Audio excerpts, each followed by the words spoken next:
O transtorno do espectro autista é uma condição geral para um grupo de desordens que afetam o desenvolvimento do cérebro.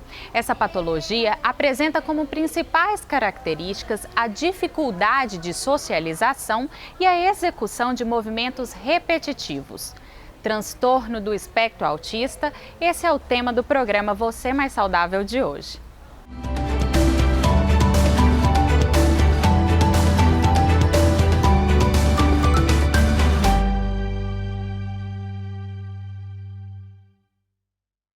E para falar sobre o transtorno do espectro autista, o programa Você Mais Saudável hoje veio até aqui, a Casa da Praça, conhecer o projeto Brinquedoteca, que conta com a participação da Ana Paula Ferrari, ela que é coordenadora do movimento Orgulho Autista no Brasil, MOAB. Ana Paula, muito obrigada por nos receber e por nos proporcionar conhecer esse projeto tão incrível que favorece uma qualidade de vida melhor às crianças autistas. Eu que agradeço, é uma satisfação mesmo a gente poder realizar um pouquinho do sonho da gente. Então aqui a gente está colocando em prática aquilo que a gente idealiza e é possível sim. Ana Paula, agora sim, você tem uma história, um envolvimento profissional e um envolvimento pessoal com a causa do autismo.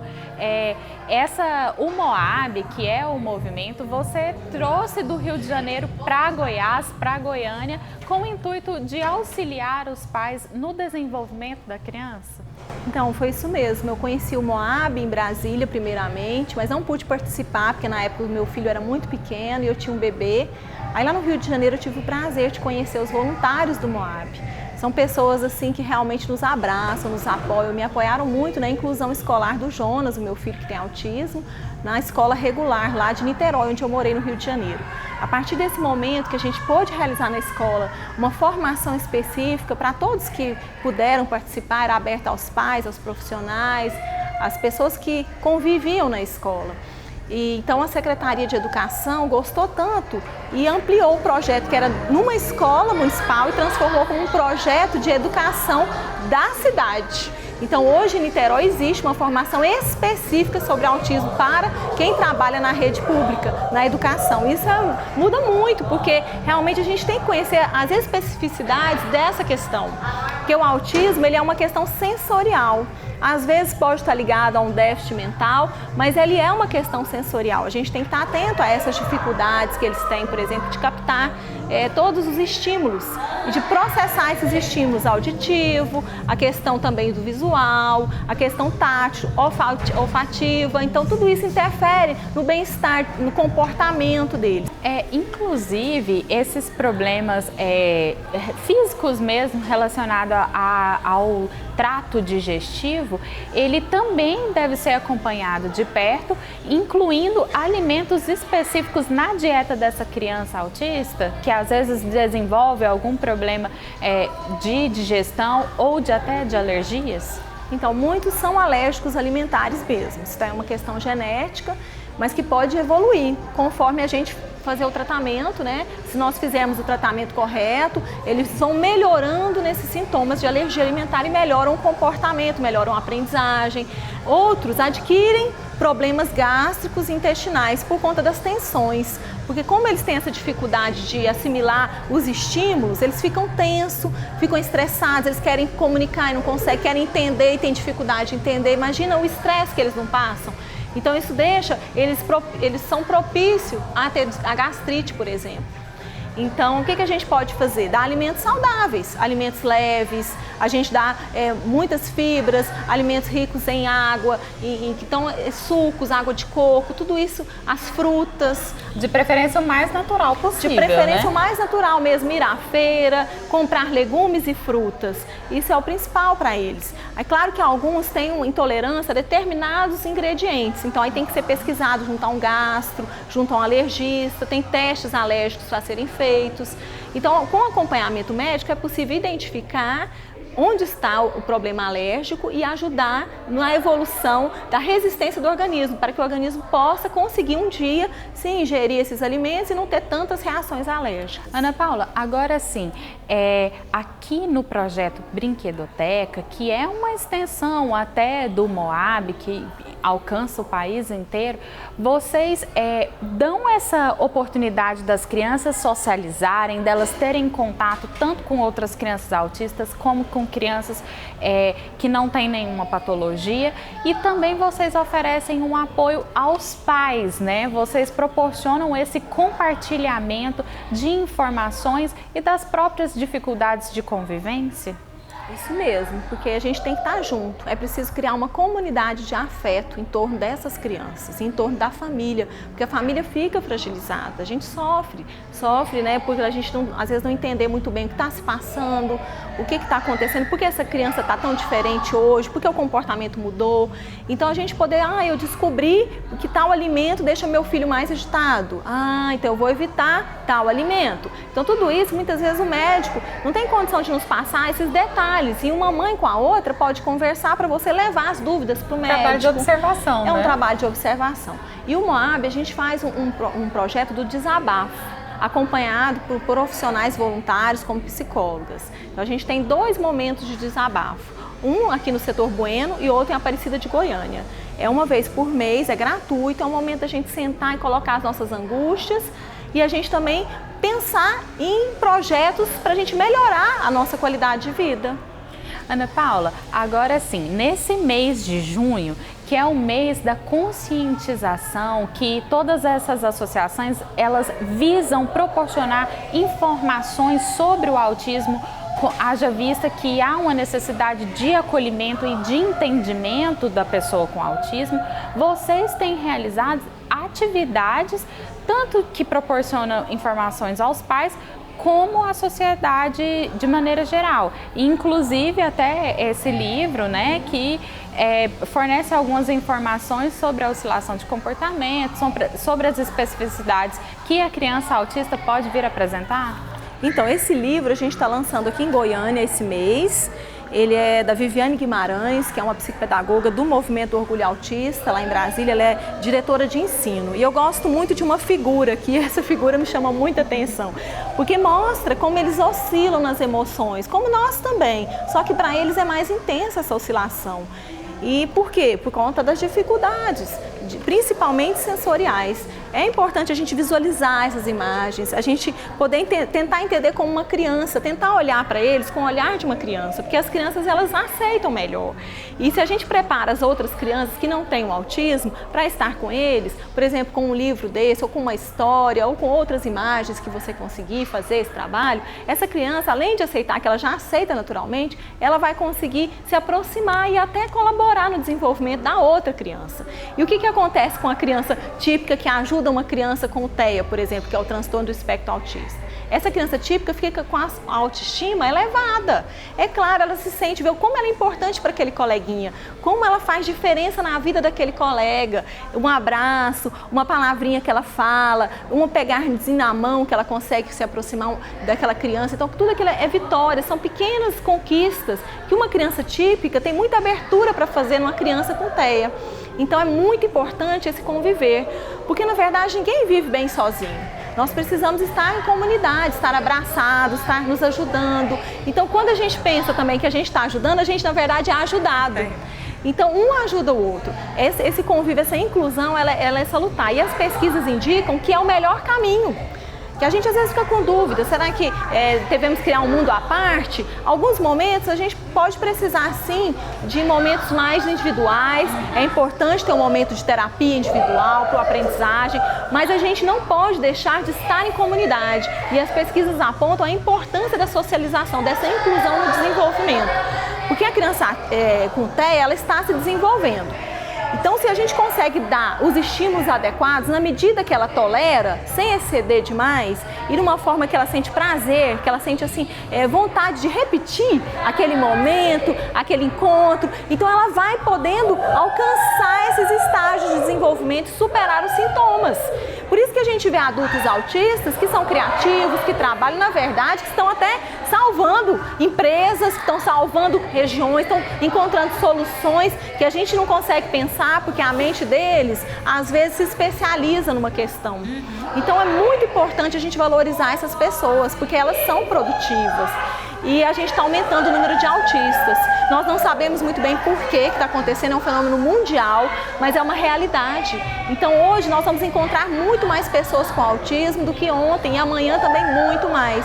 Então vamos aprender no dia de hoje a recebê-las, a lidar e a usufruir desse contato. E em relação a esse acréscimo, assim, é até importante a gente destacar que o autismo, apesar de ter uma predisposição genética que influencia, ele também é corroborado pelas questões ambientais. Ou seja, a sociedade de maneira geral, ela precisa estar preparada para reconhecer e para incluir a pessoa autista, haja vista que todas as pessoas, todas as famílias estão suscetíveis a essa convivência, ou seja, é um problema de qualidade de vida, é uma proposta de acolhimento, de inclusão? Isso mesmo, então é uma questão de saúde. Se a gente começar a cuidar do ambiente, cuidar do nosso lixo em casa, fazendo a separação, se a gente tiver uma higiene boa também em casa, tudo isso vai colaborar para a saúde. Se a gente procurar estar mais perto da natureza, evitar tantos medicamentos alopáticos, tantas químicas no alimento ou no ambiente, tudo isso vai trazer saúde, porque isso interfere na expressão dos nossos genes. Os nossos genes estão lá no nosso corpo, mas eles estão mudando, eles ficam em movimento, então eles vão se ligando a outros elementos. Se ligar a um elemento químico, muda a expressão do gene e vem as patologias. Então o autismo ele é hoje uma questão ligada a um grupo de genes, mas que se expressa, se manifesta por uma influência ambiental.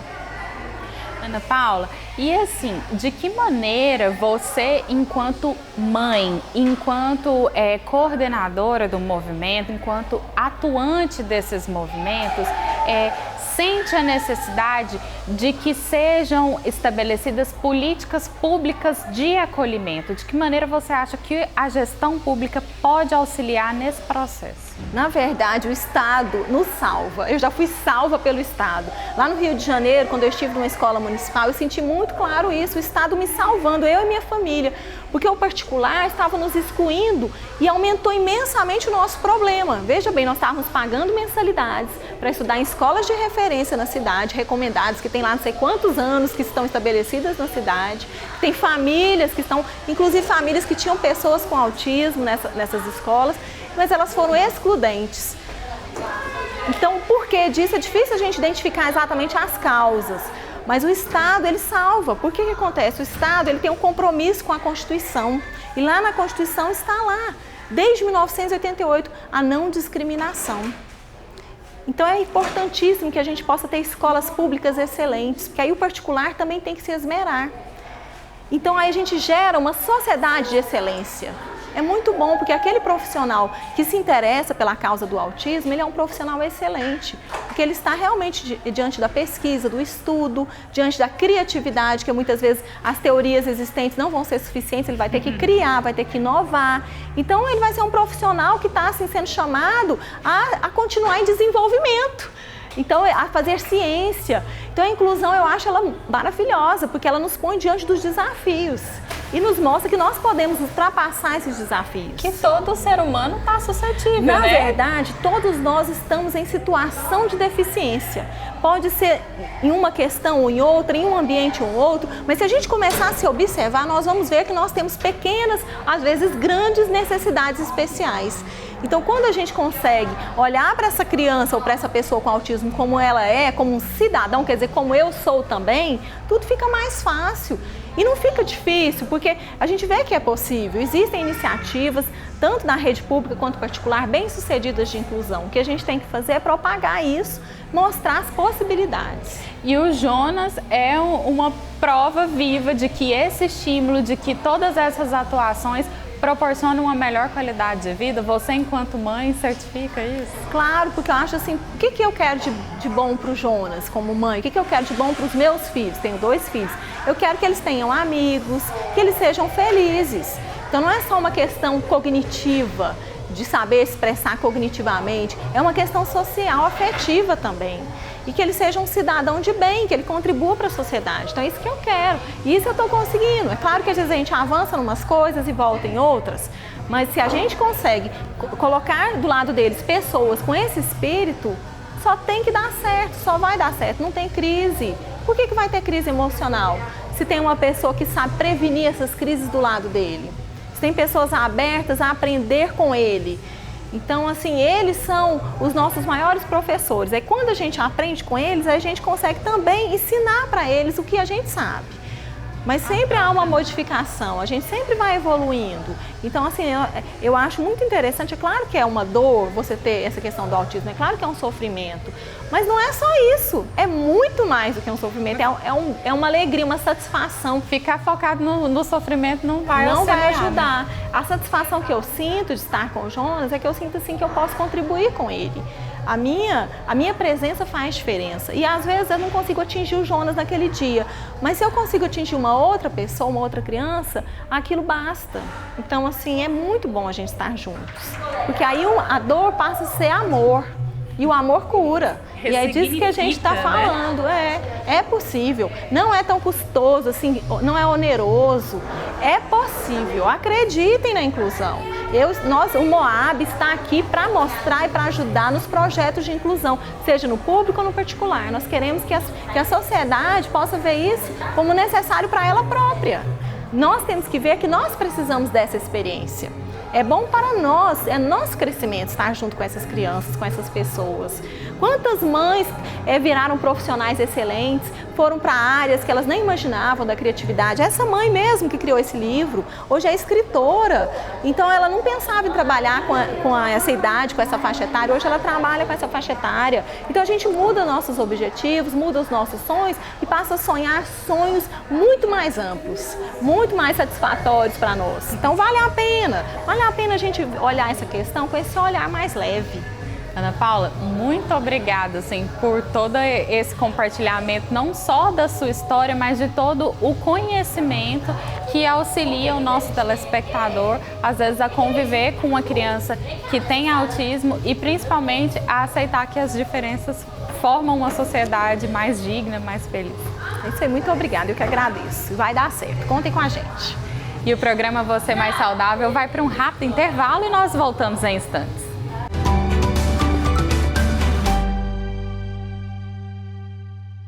Você fica constrangido quando encontra uma pessoa com deficiência? Então, está na hora de mudar. Deficiência não é doença e essas dicas são para você. Ao conversar com o cadeirante, procure sentar-se. Assim, vocês mantêm a mesma linha do olhar. Para ajudá-lo a subir um degrau, segure a cadeira com firmeza e incline para trás, levantando as rodinhas da frente. Para descer, faça a manobra de marcha ré, sempre apoiando para evitar solavancos. Mas nunca movimente a cadeira sem antes pedir permissão ao cadeirante. E em nenhuma hipótese, nem por um segundo, estacione na vaga reservada a pessoas com deficiência ou ao lado de guias rebaixadas. Você gostaria que construíssem um muro na porta da sua garagem? Pois é, quando você estaciona em lugares reservados, está impedindo que o deficiente físico se locomova. Cidadania é saber conviver com as diferenças.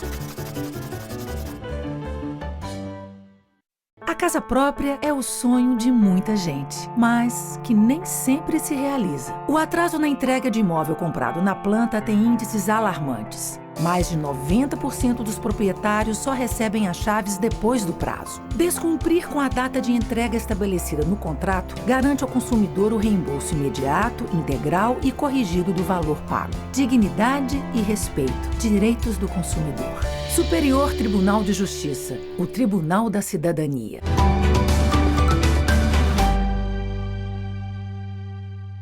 E o programa Você Mais Saudável está de volta e agora nós vamos conversar com a Luciana Cansado, ela que é educadora física e faz parte do projeto Brinquedoteca. Luciana, muito obrigada por nos receber, por tratar desse assunto tão importante que é o autismo. De que maneira a educação física, ela colabora com esse tratamento, ela colabora com a qualidade de vida da criança autista, da pessoa com autismo? Então, já é sabido que a criança autista, ela tem algumas dificuldades, tem algumas limitações, né? Como a parte de cognição mesmo, que é a parte motora, a parte mental, de socialização, né, com o próximo. E a psicomotricidade, que é o que é trabalhado aqui, a gente trabalha pro lado lúdico, de brincadeira mesmo, sabe? Então, a partir daí, as crianças vão adquirir habilidades motoras que vai estar ajudando tanto no aspecto mental, o físico, né, que aí a gente trabalha em circuitos e brincadeiras, né, que vai estar adquirindo fortalecimento muscular, resistência, habilidades de todas as formas, né? Que sabemos que essas crianças, elas têm uma dificuldade maior do que as crianças típicas. E além do brincar, né? E estar socializando entre outras crianças, que isso é fundamental para as crianças autistas. Quais seriam os movimentos mais prejudicados, que mais frequentemente são comprometidos? Cada criança autista, cada uma tem sua particularidade, né? Alguns têm a dificuldade na linguagem, outros, né, ele já tem o comprometimento mesmo psicomotor, né? Então, assim, esse trabalho engloba tudo, a partir como eu falei, né, da brincadeira que a gente vai estar trabalhando, o pular, o correr, o dançar, jogo de né, com as bolas, então isso vai adquirir a função psicomotora da criança, que vai estar melhorando até o aspecto da linguagem, né? Então, assim, engloba tudo, né? Tá melhorando a linguagem, melhorando o aspecto psicomotor e a questão da socialização. Os estímulos, eles também são diversos, né? Assim como vocês realizam brincadeiras que proporciona correr, movimentar, também vocês associam a atividades na piscina, atividades de dança, que seja uma situação de atividade física, mas que também envolva o prazer, a parte lúdica. Isso, exatamente. É fundamental essa parte lúdica, sem cobrar da criança, sem forçar nada da criança, né? A gente faz nosso planejamento, tenha, né, toda a programação, mas assim, cada dia é um dia. Tem dia que a criança ela não está bem, não está no momento dela, então assim, a gente pode mudar as atividades conforme está a criança, mas assim, nós temos dentro do projeto a atividade da natação e aqui na psicomotricidade, que aí a gente trabalha tanto a parte o sensorial, tá? Que a gente trabalha com a questão da pintura, de pegar assim, né, de toques, né, para eles sentirem os toques mesmo, da psicomotricidade, que é a questão mesmo motora, né, tanto a motora fina quanto a motora grossa. E é isso, assim. E qual é a diferença dessa motricidade fina, da motora fina, da motora grossa? A motricidade fina é o escrever, né? É a habilidade de toques, de escrever, do pegar, tudo. E a grossa seria o caminhar, o equilíbrio, o dançar, essa questão mais geral. Assim, você estava nos esclarecendo a respeito da questão do respeito ao estado da criança e dessa necessidade de estar adaptando sempre as atividades de acordo com o humor deles, que às vezes oscila. Por esse motivo, então, vocês têm que estarem preparados para poder lidar com os imprevistos, Sim. né? Todo momento, todo momento, né? Mas isso é o que é o interessante, né? A gente sempre também está aprendendo muito com as crianças e é um momento assim, a gente faz um planejamento de um circuito e tal, mas tem dias que a criança não está interessada, mas a gente vai, se adapta em outra coisa e dá certo. Ou seja, forçar ela a fazer uma atividade não é legal, legal. Não legal. Mas sempre conseguimos né, outro tipo de atividade e acaba dando certo. Luciana, agora sim, às vezes, por mais que uma das dificuldades das crianças das crianças autistas sejam a socialização, aqui vocês também incentivam esse contato através das atividades físicas e também das brincadeiras? De fundamental importância, com certeza. Elas têm essa dificuldade, né, de interação, então é um momento assim que elas vão conseguir interagir com as crianças, né, no meio das brincadeiras, sem estar forçando, né, aquele movimento. Então, é de fundamental importância, é isso mesmo. Aqui, desde o início do projeto, vocês conseguem perceber a evolução das crianças que fazem as atividades com frequência? Ah, com certeza. Com certeza a gente já vê evoluindo, brincando, felizes, sorrindo, ser uma coisa, como não é nada forçado, né? E como eu disse anteriormente, se a criança não estiver interessada, a gente deixa ela livre, mas logo ela observando outra criança, ela vai se aproximar. Então, com certeza, isso aí é maravilhoso. O trabalho tem rendido muito, sendo muito rico. É de fundamental importância não deixar a criança muito tempo, claro que eles gostam, né? Mas muito tempo com tablets, celular, em frente à televisão. Então sempre tá em parques, procurando, né, nosso trabalho e outros também com a brinquedoteca, para eles estarem estimulando essas áreas mesmo de cognição, né? Que vai sempre estar trabalhando tanto o mental e o físico e a interação, né, que eles precisam tanto. E o Você Mais Saudável vai para um rápido intervalo e voltamos em instantes.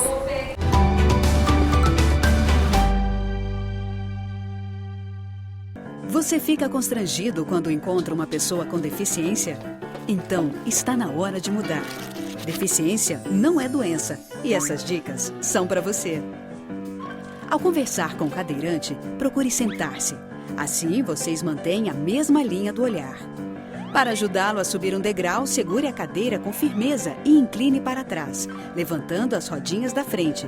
Para descer, faça a manobra de marcha ré, sempre apoiando para evitar solavancos.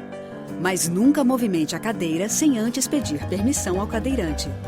E em nenhuma hipótese, nem por um segundo, estacione na vaga reservada a pessoas com deficiência ou ao lado de guias rebaixadas. Você gostaria que construíssem um muro na porta da sua garagem? Pois é, quando você estaciona em lugares reservados, está impedindo que o deficiente físico se locomova. Cidadania é saber conviver com as diferenças. A casa própria é o sonho de muita gente, mas que nem sempre se realiza. O atraso na entrega de imóvel comprado na planta tem índices alarmantes. Mais de 90% dos proprietários só recebem as chaves depois do prazo. Descumprir com a data de entrega estabelecida no contrato garante ao consumidor o reembolso imediato, integral e corrigido do valor pago. Dignidade e respeito. Direitos do consumidor. Superior Tribunal de Justiça. O Tribunal da Cidadania.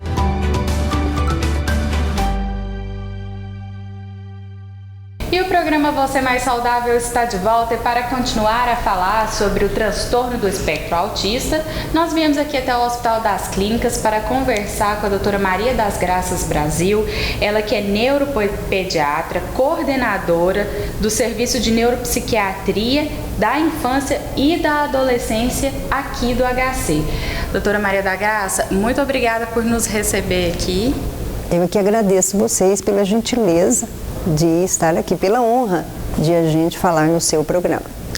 Doutora, o transtorno do espectro autista, ele envolve várias patologias ou várias classificações que durante algum tempo foram separadas, mas que hoje a medicina trata como sendo um único transtorno relacionado ao autismo? O que acontecia, e ainda acontece até hoje, na classificação internacional de doenças, nós temos um grupo de transtornos, chamados de transtornos globais do desenvolvimento, que envolve várias patologias, entre elas o autismo atípico, a síndrome de Asperger, a síndrome de Rett e os transtornos desintegrativos. Como havia muita dúvida diagnóstica, havia assim, casos que a gente via que tinha aspectos semelhantes ao autismo, mas não tinha todos, a gente antes se referia a esse grupo como transtorno global não especificado. E com os estudos e a classificação americana, da Associação Psiquiátrica Americana, resolveu englobar tudo num grupo único que chamou de transtorno do espectro do autismo. A palavra espectro significa que há pessoas que têm poucos sinais e outras que têm muitos sinais. Então, houve uma gama de sinais que poderia classificar o autismo. Isso ampliou muito o diagnóstico. Crianças que antes, ou até adolescentes ou adultos, que ela pode ser, às vezes, diagnosticada mais tarde, sendo que a pessoa já tinha desde tenra idade, todo mundo foi colocado dentro do espectro e isso ampliou muito o diagnóstico. E o que caracteriza, quais são as características comuns dessa síndrome que envolve elas como o autismo de maneira geral? Bom, o sinal cardinal do autismo é o isolamento social. A palavra autismo quer dizer isolamento. Além do isolamento, existem dificuldades na comunicação social, com prejuízo de linguagem falada e não falada. E outro grupo importante de sintomas que ocorrem são os comportamentos repetitivos, estereotipados, essa rigidez que existe nessas crianças em termos de comportamento. Apego à rotina também? Há muito apego à rotina. Todas essas crianças, quando elas desenvolvem um determinado tipo de rotina, elas não gostam de sair delas. Por exemplo, o próprio quarto dessas crianças, se há uma modificação na posição dos móveis, isso pode trazer muita ansiedade e muita angústia para essas crianças. Doutora, o diagnóstico, ele é apenas clínico? Hoje a medicina ainda não conta com um exame biológico que esclareça, que diagnostique o autismo enquanto patologia? O diagnóstico é puramente clínico. Nós não temos nenhum marcador biológico, nenhum exame de imagem, nenhum exame de sangue que possa esclarecer ou fazer o diagnóstico do autismo. O autismo é um conjunto de sinais e sintomas que faz com que a gente feche o diagnóstico. E como que é feito esse trabalho clínico? Existe uma etapa? Quais são as características que potencializa a identificação por parte do profissional da medicina em avaliar, em diagnosticar aquele paciente como autista? Normalmente é feito primeiro, claro, uma entrevista com a mãe ou o cuidador da criança que nos traz a queixa dessa criança. Depois existe a avaliação da própria criança. Existem algumas escalas que alguns serviços adotam essas escalas, que são uma série de perguntas e que apontam para o diagnóstico do autismo, mas o diagnóstico não pode ser feito só por escalas. Além das escalas, a gente tem que fazer uma observação da criança dentro do consultório. Então, as etapas fundamentais são, primeiro, a entrevista. Se tivermos escalas, vamos usar escalas também, e a seguir a observação da criança. Teoricamente, a avaliação de uma criança com autismo ou com suspeita de autismo deveria durar uma entrevista junto com a primeira avaliação de 2 a 3 horas, o que é complicado no serviço público. Doutora, assim, a discriminação de outras patologias também faz parte desse processo? Sim, você tem que afastar outros transtornos da infância, não é? Então, mas quando o sintoma, assim, a evidência maior do autismo é essa dificuldade da interação social. Mas existem outras patologias que podem dar dificuldades da interação social. Por exemplo, existe a ansiedade social. Mas é um pouco diferente porque não vem acompanhada pelo cortejo de sintomas que acompanham o autismo. E o autismo, o diagnóstico, ele tem que começar muito cedo na vida, o aparecimento dos sintomas, geralmente até os 3 anos de idade, enquanto que os outros diagnósticos são mais tardios. Por exemplo, no caso da esquizofrenia, que antes era historicamente está muito ligada ao autismo, se sabe que ela o quadro se abre bem mais tardiamente do que o autismo. Até a estimativa, então, é até que os 3 anos de idade as características sejam possíveis de serem identificadas e isso facilita. Isso facilita, não é? Então, o autismo, alguns autores acham que a criança é autista desde que nasce e que a dificuldade no diagnóstico mais precoce seria exatamente porque um bebezinho, por exemplo, ele pode normalmente não ter uma comunicação tão boa.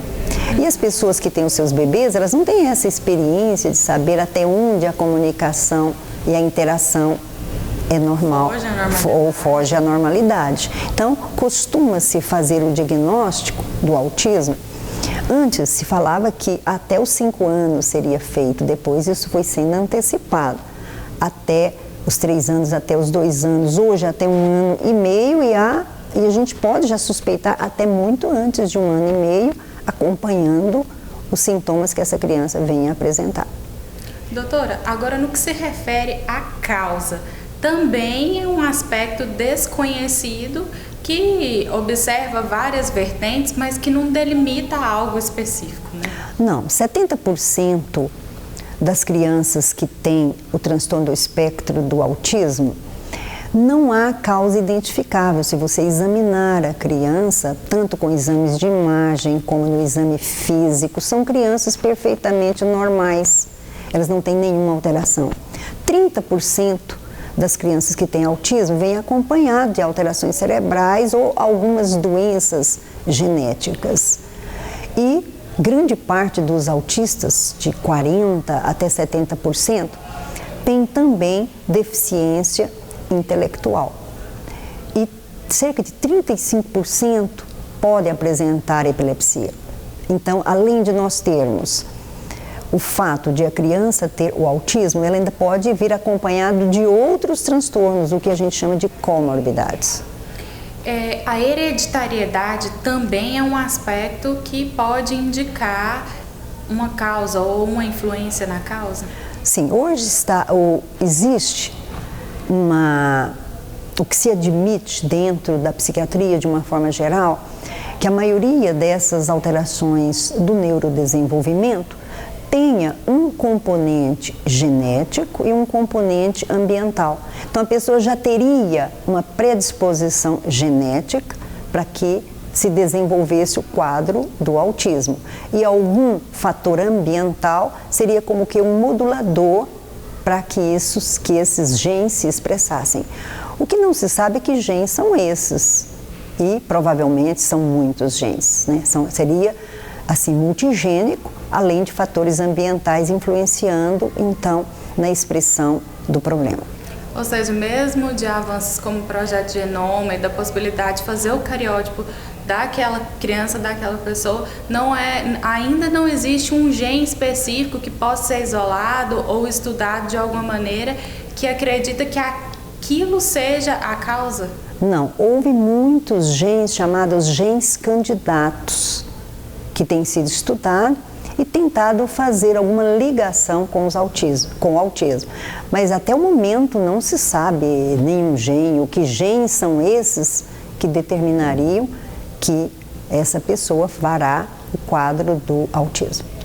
Doutora, para finalizar, os cofatores, eles fazem parte do diagnóstico, eles fazem parte das causas e também faz parte do tratamento que envolve a medicina, envolve as terapias ocupacionais, a família e toda uma sociedade?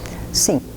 O que a gente vê na questão aí do tratamento, que é um ponto alto aí, que é fazer com essas crianças que a gente faz esse diagnóstico, Primeiro, o diagnóstico tem que ser feito muito precocemente. Quanto mais cedo se fizer o diagnóstico, mais cedo a gente encaminha para tratamento. E o tratamento é feito por uma equipe inter e multidisciplinar. Geralmente participam dessa equipe fonoaudiólogos, psicólogos, terapeutas ocupacionais, educadores físicos, psicopedagogos, pedagogos, enfim, todo o pessoal da saúde e da educação. Nós médicos participamos muito no diagnóstico e quando acontecem nesses pacientes alguns sintomas que podem prejudicar ainda mais a evolução do quadro clínico. Por exemplo, se a criança é muito agressiva, se a criança é muito hiperativa, se a criança às vezes surgem quadros depressivos nessas crianças, às vezes há muita ansiedade nessas crianças e a gente costuma então tratar essas crianças com medicações, só que nós não temos nenhuma medicação que resolva o autismo em si, a dificuldade da interação social. Até anteriormente, no outro bloco, nós conversamos com a educadora física, que ela falou sobre algumas deficiências da motricidade da criança autista.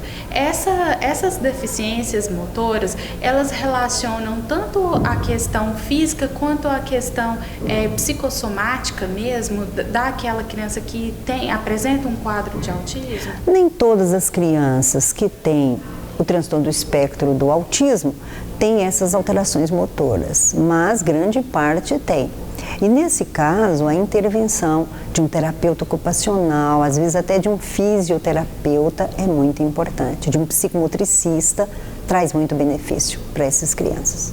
Doutora, muito obrigada mais uma vez por nos receber aqui, por esclarecer ao nosso telespectador tantas informações sobre o autismo. Eu que te agradeço e ao seu programa, tá? Estamos aqui sempre disponíveis, sempre que pudermos ajudar em termos de esclarecimento. E o programa Você Mais Saudável fica por aqui. Eu te espero numa próxima edição.